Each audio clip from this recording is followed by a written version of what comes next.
High, Tiku সোয়াল চ্যানেলে সবাইকে স্বাগত। অ্যান্ড আজকে আমরা অনেকদিন পর আবার ভিডিও বানাচ্ছি। 4-5 দিন আমরা একটু বাইরে ছিলাম, আমি আমার কাজের জন্য, তার জন্য ভিডিও বানাতে পারিনি। অ্যান্ড আজকে আমরা দেখব যে ভারত ভার্সেস বাংলাদেশ, এই দুই দেশের মধ্যে ট্রেনের কী পার্থক্য এবং দুই দেশের মধ্যে কোন দেশের ট্রেন কীরকম। তো চলো দেখা যাক এই ভিডিওটা। বন্ধুরা, সবাইকে স্বাগতম জানাচ্ছি ওয়ার্ল্ড আল্ট্রা নলেজের আরও একটি নতুন ভিডিওতে। বন্ধুরা, আজকের ভিডিওতে আমরা জানব যে রেলওয়ে ব্যবস্থার দিক দিয়ে বাংলাদেশ নাকি ভারত এগিয়ে রয়েছে। অর্থাৎ এই ভিডিওতে আমরা বাংলাদেশ বনাম ভারতের মধ্যে একটি রেলওয়ে কম্পারিজন করব। তো চলুন কম্পারিজনটি শুরু করা যাক। তো শুরুতে আমরা জানব দুটি দেশের রেলওয়ে বিস্তৃতি। বাংলাদেশে প্রায় 5,000 কিলোমিটারেরও বেশি রেলপথ রয়েছে এবং দেশে মোট 500টি স্টেশন রয়েছে। প্রতি বছর অ্যাভারেজ প্রায় 800 কোটিরও বেশি মানুষ বাংলাদেশ রেলওয়ে থেকে পরিষেবা নিয়ে থাকে এবং রেলওয়ে পরিষেবা প্রদানকারী দেশ হিসেবে বাংলাদেশ পৃথিবীর শীর্ষ 30টি দেশের মধ্যে রয়েছে। অপরদিকে ভারতীয় রেলওয়ে পৃথিবীর দ্বিতীয় সবথেকে বেশি কিলোমিটার যাত্রী পরিষেবা দিয়ে থাকে। মালামাল পরিবহনের দিক থেকে গোটা পৃথিবীতে তৃতীয় নম্বরে রয়েছে ভারত এবং প্যাসেঞ্জার ট্রেনের পরিষেবার দিক থেকে চীনের পরেই ভারতের অবস্থান।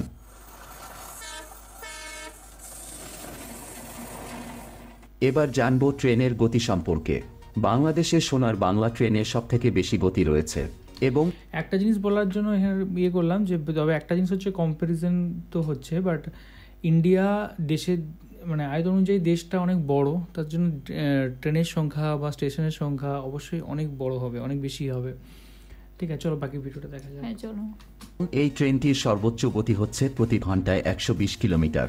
অপরদিকে ভারতের ট্রেনগুলো এক্সপ্রেসের ক্ষেত্রে সর্বোচ্চ গতি রাখে 160 কিলোমিটার প্রতি ঘন্টায়। এছাড়াও ভারতের এমন কিছু ট্রেন রয়েছে যাদের সর্বোচ্চ গতি প্রতি ঘন্টায় প্রায় 200 কিলোমিটার। তবে দেশ দুটির রেলপথের অবস্থা এতটাই খারাপ যে বাংলাদেশে 110-এর নিচে এবং ভারতে 130 কিলোমিটার প্রতি ঘন্টার নিচে ট্রেন চলাচল করে থাকে। এর কারণ হচ্ছে বাংলাদেশ এবং ভারতের ট্রেনগুলোতে অনেক বেশি প্যাসেঞ্জার চড়ে থাকে। বিশেষ করে উৎসবের সময় প্যাসেঞ্জারের চাপে ট্রেন প্রচুর ধীরে চলাচল করে, অর্থাৎ বিভিন্ন উৎসবের সময় এই সকল ট্রেনে কোনো জায়গা ফাঁকা থাকে না এবং এই সময় ট্রেনগুলো খুবই ধীরে ধীরে চলাচল করে। তো এবার যদি দুর্ঘটনার কথা বলি, তাহলে বাংলাদেশের থেকে ভারতে একটু বেশি রেল দুর্ঘটনা হয়ে থাকে, কারণ বাংলাদেশের থেকে ভারতে প্রতিদিন অনেক বেশি ট্রেন চলাচল করে থাকে এবং বেশি ট্রেন চলাচলের কারণে ভারতে বেশি ট্রেন দুর্ঘটনা ঘটে থাকে। এবার জানব বৈদ্যুতিক লাইনকরণ বিষয়ে। 2022 সালের মধ্যে ভারতীয় রেলের 100% বৈদ্যুতিক করার টার্গেট নেওয়া হয়েছিল। অপরদিকে বাংলাদেশেও শতভাগ বৈদ্যুতিক লাইন করার জন্য ভারত বাংলাদেশের উপর আগ্রহ প্রকাশ করেছে। এরপর জানব বিলাসবহুল ট্রেন সম্পর্কে।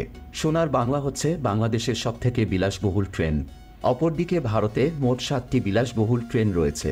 ট্রেনগুলো হচ্ছে Maharaja express, royal Rajasthan on wheels, the Deccan odyssey, palace on wheels, the golden chariot, the fairy queen এবং হেরিটেজ অন হুইলস।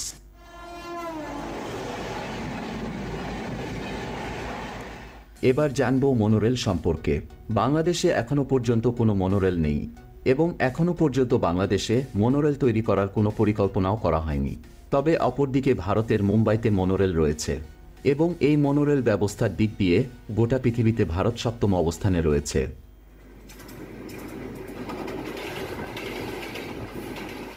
এরপর জানব মেট্রো রেল সম্পর্কে। সম্প্রতি বাংলাদেশে একটি মেট্রো রেল চালু করা হয়েছে এবং এই মেট্রো রেলটি অল্প খরচে যাত্রী পরিষেবা দিচ্ছে। অপরদিকে ভারতের কথা বললে বর্তমানে ভারতে মোট 11টি মেট্রো রেল রয়েছে। এছাড়াও ভারতে আরও 22টি মেট্রো রেল তৈরির পরিকল্পনা চলছে।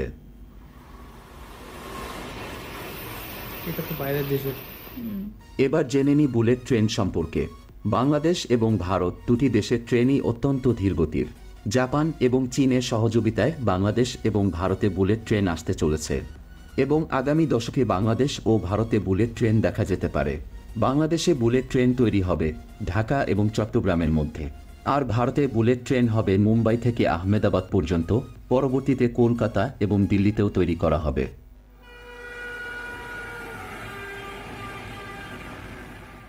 তো বন্ধুরা, বাংলাদেশের ট্রেন ব্যবস্থা থেকে ভারতের ট্রেন ব্যবস্থা অনেকটাই এগিয়ে রয়েছে এবং আশা করি আপনারা সকলেই বাংলাদেশের ট্রেন আর ভারতের ট্রেন সম্পর্কে জানতে পেরেছেন।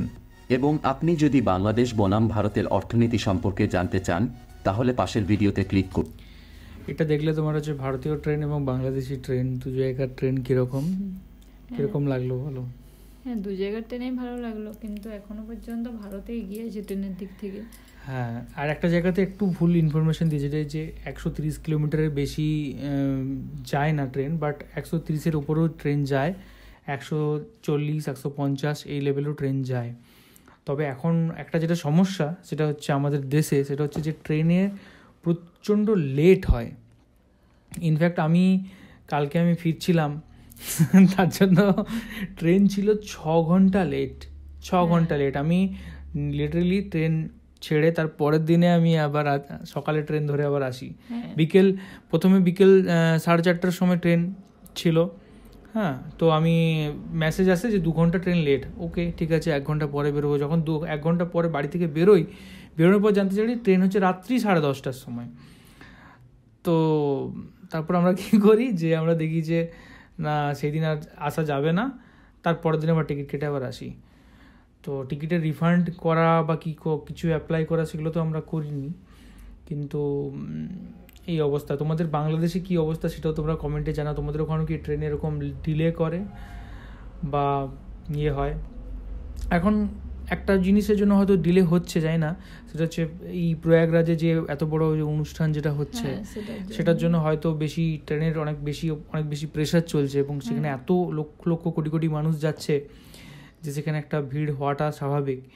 কিন্তু এটাকে মেনে নেওয়াও অ্যাকচুয়ালি যায় না, কারণ একটা সার্ভিস ইন্ডাস্ট্রি, একটা যে সার্ভিস একটু ভালো দিলে অবশ্যই সব ভালো হয়। আপনার দেশে কীরকম সার্ভিস আপনারা পান সেটাও কমেন্টে জানান, তাহলে আমরাও জানতে পারবো। Thank you so much video দেখার জন্য। আর আমাদের ভিডিওটা দেখে কেমন লাগলো সবাই জানাবে, আর সবাই খুব ভালো থাকবে। ধন্যবাদ। আর আমরা কোন কোন বিষয়ের উপর ভিডিও বানাবো তার লিঙ্ক যদি কমেন্টে তোমরা করো, তাহলে আমরা সেই বিষয়ের উপর রিয়াকশান দিতে পারি, সেই বিষয়ের উপর আমরা ভিডিও বানাতে পারি। আমরা একটু সিনেমা থেকে, গান থেকে একটু বেরিয়ে আরও অন্যান্য জিনিসও এক্সপ্লোর করছি। এই ভিডিওটা আমরা দেখলাম, আমাদের ভালো লাগলো, তাই আমরাও শেয়ার করলাম জিনিসটা, এবং যার রিয়াকশান রিভিউ করলাম। তো তোমাদের কেমন লাগলো সেটাও জানাও। তো দেখা হচ্ছে নেক্সট কোনো ভিডিওতে। টাটা।